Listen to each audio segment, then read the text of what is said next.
ඇය මිනිස් දියණියක්. ඒ වුණත් ඇයව හැබැහින් දුටු හැම කෙනෙක්ටම හැඟුණේ ඇය දේව දූතයෙක් හැටියටයි. ඇය තමන්ගේ ශරීරය තුළ ජේසුස් වහන්සේගේ ශ්‍රී වන කැලැල් දරාගත්තා. එනමුත් ඒ සියල්ලක්ම ඇය දරාගත්තේ ඉවසිලිවන්ත හදකින්. එතුමිය දිව්‍ය සප්‍රසාද වහන්සේ කෙරෙහි දැක්වේ පුදුමාකාර භක්තියක්. ඒ වුණත් ඒ හදවත තුළම එතුමියට භාග්‍යවත් කන්‍ය මරියාවන් කෙරෙහි එතුමියට ප්‍රේමයක් දක්වන්නට යම් ඉඩකඩක් තිබුණා. මම කතා කරන මේ උත්තමාවිය වෙන කිසිම කෙනෙක් නෙමේ. දෙවියන් වහන්සේ විසින් එවනු ලැබූ ස්වර්ගීය දියමන්තියක් බදු වූ ශුද්ධෝ ජෙමා ගල්ගානි මුනීශ්වරිය. ඔබ හැමතෙම ජේස් පීටයි සබ්ලේ මරියා. ඔබත් සමග අද දවසේ මේ වැඩසටහන තුල එකතු වෙන මම සහෝදරයා ශාන්. ශුද්ධෝ ජෙමා ගල්ගානි මුනීශ්වරිය ගැන ඔබ දැන සිටියත් නැතත් ආරාධනා කරනවා එතුමිය ගැන අලුත්ම කරුණු කිහිපයක් දැනගන්න මේ වැඩසටහන තුලින්.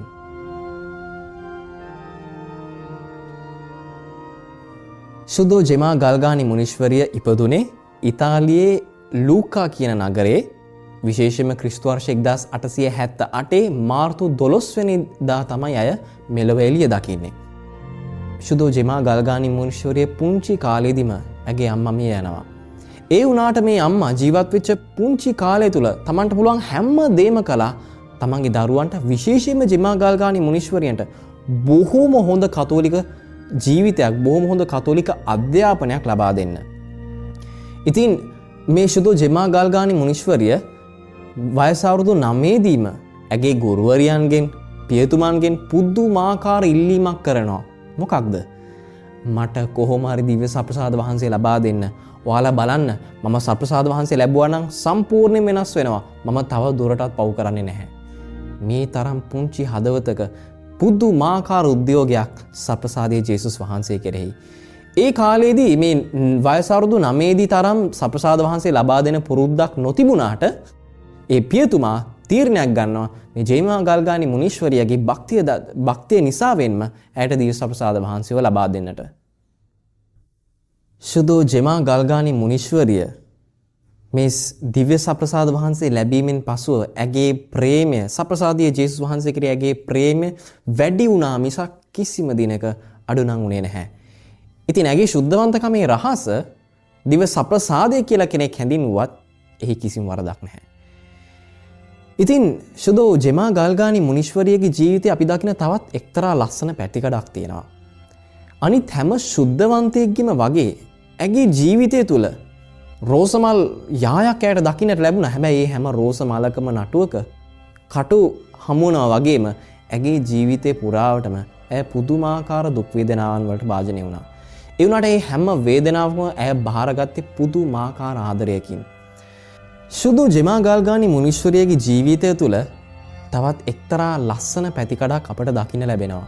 ඒ තමයි අනිත් හැම ශුද්ධවන්තයෙක්ගේම ජීවිත තුළ වගේම ඇගේ ජීවිත තුලත් ඇයට වරප්‍රසාදී රෝසමල් යායක් ඇයට දකින්නට ලැබුණා. හැබැයි ඒ හැම රෝසමලකම ඇයට කටු හමුණා වගේම දුක් වේදනාවන් වලට ඇය නිරන්තරයෙන්ම භාජනය වුණා. ඒ වුණාට මේ හැම වේදනාවක්ම ඇය බාරගත්තේ පුදුමාකාර ප්‍රේමයකින්, පුදුමාකාර ඉවසීමකින්. එක්තරා අවස්ථාවක ඇගේ පාදය තුල දරුණු රෝගයක් හට ගැනීම නිසාවෙන් ඒ පාදයේ සැත්කමකට භාජනය කරන්න සිද්ධ වෙනවා. හැබැයි මේ සැත්කම කරන්නේ ඇයගේ සිහි නැති නොකරමින්. ඉතින් ඇය ප්‍රතික්ෂේප කරනවා ඒ සිහි නැති කිරීමේ ඒ ඖෂධයන් සියල්ලක්ම. ඉතින් මෙතුමිය ඒ සැත්කම දිහා බලාගෙන හිටපු අනිත් හැම කෙනෙක්ම පුදුමාකාර විදියට බියටපත් වුණා. මොකද වෙන කිසි මිනිසෙක්ට බෑ මේ වගේ සැත්කමකට මුහුණ දෙන්න සිහි නැති නොකර. ඒ වුණාට ඇය පුදුමාකාර ඉවසීමකින් හරිම සංසුන්භාවයකින් ඒ සැත්කමට මුහුණ දුන්නේ. එක්තරා මොහොතක පමණක් ඒ සැත්කමේ දරුණුම අවස්ථාවේදී ඇගේ මුඛයෙන් පුංචි වේදනාව නිසා යම් හඬ ශබ්දයක් නිකුත් කරාට ඇය නැවත කුරුසය දිහා බලලා ජේසුගෙන් වරප්‍රසාද ඉල්ලනවා ඒ වේදනාව බාර ගන්න. තවත් අවස්ථාවක මේ මුනීශ්වරිය නිරන්තරයෙන් රෝගවලට භාජනය වුණු කෙනෙක්. ඉතින් ඒ රෝගවලට භාජනය වුණු අවස්ථාවක කුරුසයේ ජේසුස් වහන්සේ තුමියට දර්ශනය වෙලා ශුද්ධෝ ජෙමා ගල්ගානි මුනීශ්වරියගෙන් මෙහෙම අහනවා. ජෙමා, ඔබ මට සැබවින්ම ආදරය කරනවද? බලන්න මා දිහා. බලන්න මගේ කටෝටුන්නේ කටු දිහා. බලන්න මගේ ඇන දිහා. බලන්න මගේ ශරීරයේ වට කරගත්තේ හැම තුවාලයක්ම දිහා. මේ හැම දෙයක්ම ප්‍රේමේ ක්‍රියාවන්, අසීමාන්තික ප්‍රේමේ ක්‍රියාවන්. ඔබත් දුක් විඳින්න ඉගෙන ගන්න. මොකද ඔබට ප්‍රේම කරන්න පුළුවන් දුක් විඳීම තුල පමණයි. ඉතින් ජෙමා මුනිශ්වරිය පැහැදිලිවම ජේසුස් වහන්සේගේ ඉගැන්වීම හදවතටම ගත්ත නිසාවෙන් තමයි ඇයට ඇගේ ජීවිතේ පුරාවටම ඇවිඳ හැම වේදනාවක් තුළම ඉවසීමෙන් ධෛර්යයෙන් යුතුව ඒ හැම දෙයකට මුහුණ දෙන්න ඇයට ශක්තිය ලැබුණේ.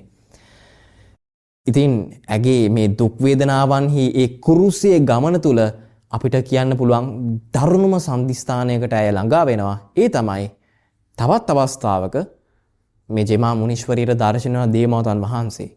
දේවමාතන් වහන්සේ ජෙමා මුනිශ්වරයට කතා කරලා කියනවා, මගේ දුවේ, ක්‍රිස්තුස් වහන්සේ ඔබට විශේෂ වරප්‍රසාදයක් ලබා දෙන සූදානමින් ඉන්නවා. ඒ හැමදේම ඔබ බාර ගන්න කැමතිද? ඇයි කියනවා ඔව් මෑණියනි කියලා. මේ වරප්‍රසාදයන් බාර ගන්න පුළුවන් මගේ සැබෑ දරුවන්ට පමණයි. ඔබ මගේ දරුවෙක් වෙන්න කැමතිද? ජෙමා මුනිශ්වරිය එක පයින් කියනවා, එහි මෑණියනි. දේව මෑණියෝ ඒ අවස්ථාවේදී ඇගේ සල්ුවෙන් ජෙමා මුනිශ්වරිය වසා ගන්නවා. හැබැයි මේ මොහොතේදී ජේසුස් ක්‍රිස්තුස් වහන්සේ දර්ශන වෙනවා උන්වහන්සේගේ තුවාලයන් සමගම. ඒ වුණත් ඒ තුවාල වලින් වැහුනේ රුධිරය නම් නෙමේ. ඒ තුවාල වලින් ගිනි ධාරාවන් නික්මෙන්න පටන් ගත්තා. ඒ ගිනි ධාරාවන් නික්මිලා ජෙමා මුනිශ්වරියගේ දෑත්, ඇතුමියගේ දෙපා, ඇලයන් මේ හැම ශරීරයේ අංගයක්ම ස්පර්ශ කරන්න පටන් ගත්තා. පුදුමාකාර වේදනාවක් ඇයට දැනෙන්න පටන් ගන්නවා.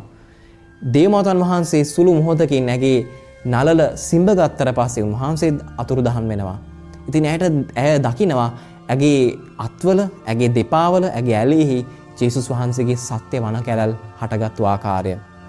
ඉතින් මේ ආකාරයෙන් ජෙමා මුනිශ්වරිය හැම බ්‍රහස්පතින්දා සිකුරාදා දහවල් 3 වෙනකම්ම ඇය දුක් විඳා. ඇය තුළ හටගත්ත මේ ඇගේ ශරීරය තුළ ජේසුගේ සෑම වන කැලල් සියල්ලක්ම පාහේ. ඉතින් ඇය ආත්මික වශයෙන් ජේසුස් වහන්සේගේ කස පහර විදීමේ වේදනාවන්, කටෝටුන්නේ වේදනාවන් පවා ඇය මුහුණ දුන්නා. ඇයට ඒ වේදනාවට පාත්‍ර වුණා. ඒ හැම සතියකම වගේ. ඒ වුණාට ඒ සියල්ලක්ම ඇය බොහොම ඉවසීමෙන් බාරගත්තා. එතුමියගේ මේ වේදනාවන් දැකපු ඇගේ පවුල හැම කෙනෙක්ම මේ කිසිම දෙයකට කැමති වුණේ නැහැ. උන්ට මහා කරදරයක් වෙන්න ගත්තා. මොකද බොහෝ සෙනග ඇදී ඉන්න ගත්තා එතුමියව හමු වෙන්න. ඒ වුණාට චෙචීලියා ජනීනි කියන ඒ භක්තිවන්ත කාන්තාව මේ ජෙමා මුනිශ්වරියන් බොහොම ආදරෙන් බාරගත්තා. ඉතින් එතුමියගේ පවුලේ ඇයට පුදුමාකාර ගෞරවයක් ලැබෙනවා ඒ පවුලේ සමාජිකයන් හැම කෙනෙක්ගෙන්ම. ජෙමා මුනිශ්වරිය අපි හිතුවාටත් වඩා යක්ෂයා සමග ද්වන්ද සටනක නියැලිච්ච ශුද්ධවන්තියක්. එතුමියට යක්ෂයා බොහෝ අවස්ථාන්වල ආව පීඩා කරන්න, ඇයට පහර දෙන්න පවා සමහර අවස්ථාවලදී. ඒ වුණාට ඒ කිසිම අවස්ථාවකදී, කිසිම පරීක්ෂාවකදී ඇය අඟලක්වත් යක්ෂයාට තමන්ගේ ආත්මය පාවලා දුන්නේ නැහැ. එක්තරා අවස්ථාවක මේ ජර්මානුස් කියන පියතුමා, එතුමියගේ ආත්මික අධ්‍යක්ෂක පියතුමා, මේ පියතුමා ඇයට අණ කරනවා ඇගේ ජීවිත කතාව, ඇගේ ස්වයං චරිතාපදානයක් පියතුමාට ලියලා දෙන්න. මොකද ඒ පියතුමාට උන්වහන්සේ සැලකුවා ඒ චරිතාපදානයේ උදව් වේවි පියතුමාට ඇගේ ආත්මය ගැන අවබෝධයක් ලබාගෙන ඇයව නිසිමඟ යොමු කරන්න. ඉතින් ඇය පියතුමාගේ කීමට කීකර වෙලා ඒ චරිතාපදානය ලියනවා, රචනා කරනවා. පසුව ඇය එක්තරා ලාච්චුවක දමලා තිබ්බා ඇගේ කාමරේ මේ පියතුමාට ලබා දෙන්න කලින්. ඉතින් දවසක් මේ පියතුමාට මේ පොත ලබා දෙන්න කලින් ඇය දකිනවා යක්ෂයෙක් තමන්ගේ කාමරේ ජනේලය තුලින් තමන්ගේ කාමරේ ඇතුළට ක්‍රමක්‍රමයෙන් ඇදී එන්න පටන් ගන්නවා. ඇය වැඩි ලොකු අවධානයක් දුන්නේ නැහැ. මේ යක්ෂයා මේ කාමරයට ඇවිල්ලා ජෙමා මුනිශ්වරියව බලවත් පරීක්ෂාවන්ට ලක් කරන්න උත්සාහ කරනවා. ඇයට පුදුමාකාර විදියට වද වේදනා දෙනවා. හැබැයි ජෙමා මුනිශ්වරිය බොහොම සංසුන් මේ හැම පරීක්ෂාවක්ම මේ හැම ප්‍රහාරයක්ම සම්පූර්ණයෙන් ප්‍රතික්ෂේප කරනවා. යක්ෂයා එක්තරා මොහොතකදී කියනවා, "නුඹට සාප වේවා, නුඹට සාප වේවා. මොකද නුඹේ පොත මම ළඟයි" කියලා. යක්ෂයා අතුරුදහන් වුණා. ජෙමා මුනිශ්වරිය තිගැස්සෙනවා. ඇය බය වුණා. පොත ඇත්තටම අතුරුදහන්ද? ඇය මේ සිද්ධිය ගැන දැනුම් දෙනවා.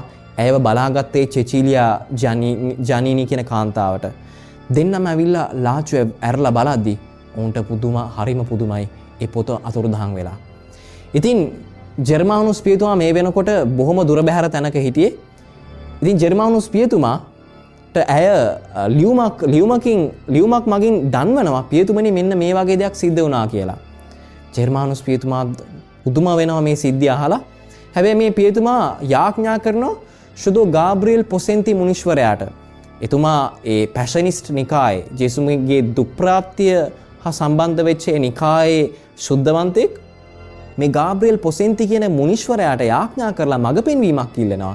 ඉතින් එතුමාට අදහසක් එනවා මනසට. ඒ තමයි මේ ගාබ්‍රියෙල් පොසෙන්ති කියන මුනිතුමාගේ සොහොන ගාවට ගිහිල්ලා ඒ යක්ෂයාව දුරු කිරීමේ යාඥාව උච්චාරණය කරලා ඒ යක්ෂයා ඇත්තටම පොත සොරකම් කරගත්තා නම් යක්ෂයාට බල කරන්න ඒ පොත නැවත ලබා දෙන්න. ඉතින් පියතුමා යනවා මේ ගාබ්‍රියෙල් පොසෙන්ති මුනිතුමාගේ සොහොන ගාවට ගිහිල්ලා ඒ යාඥාව උච්චාරණය කරනවා යක්ෂයාව දුරු කිරීමේ.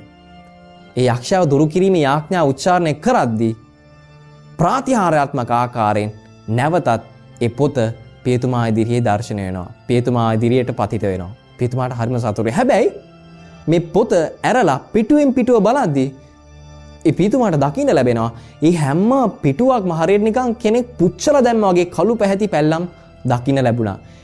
හැබැයි දෙවියන් වහන්සේට ස්තෝත්‍ර වෙන්න ඒ කිසිම පැල්ලමක් මගින් ඇගේ අත්තක්රු කියවන්න බැරි තත්වයකට පත් වුණේ නැහැ. ඉතින් ඒ පොත අදවනතුරුත් තියෙනවා ඒ රෝමේ තියෙන ශුදෝ ජුවාම් සහ පාවුලු බැසිලිකාව තුළ ඔබට අද වෙනතුරුත් බලා ගන්න පුළුවන් මේ පොතේ ඒ කළු පැහැති පිච්චිච්ච පැල්ලම් දකින්න ලැබෙන හැම පිටුවක් පාහෙම. ඉතින් යක්ෂයා පැහැදිලිව දැනන් හිටියා මේ පොත මුද්‍රණය කරායින් පස්සේ අද වෙනකොට මේ පොත මුද්‍රණය කරලා තියෙන්නේ ඒ ජෙමා ගල්ගානි මුනිශ්වරියගේ චරිතාපදානේ. යක්ෂයා දැනගත්ත මේ ජෙමා ගල්ගානි මුනිශ්වරියගේ චරිතය මගින් පුදුමාකාර ආත්ම ගණනක් ස්වර්ග රාජ්‍ය වෙතට යොමු වෙන්න යනවා. නිරයෙන් ගැලවෙන්න යනවා. ඒත් එකම තවත් ආත්මයන්ට ශක්තිය ලැබෙනවා තමන්ගේ ආත්මික ජීවිතය ඉදිරියට යන්න. ඉතින් මේ හැම ආත්මික වරප්‍රසාදයන් නිසාම යක්ෂයාගේ තිබුණු වෛරය නිසාවෙන්ම තමයි උත්සාහ කළේ ඒ පොත සොරකම් කරන්න. ජෙමා මුනිශ්වරිය අවසානයේදී දෙවියන් වහන්සේට තමන්ගේ ආත්මය බාර දෙන්නේ ක්‍රිස්තු වර්ෂ 1903 අප්‍රේල් 11 වෙනිදායි.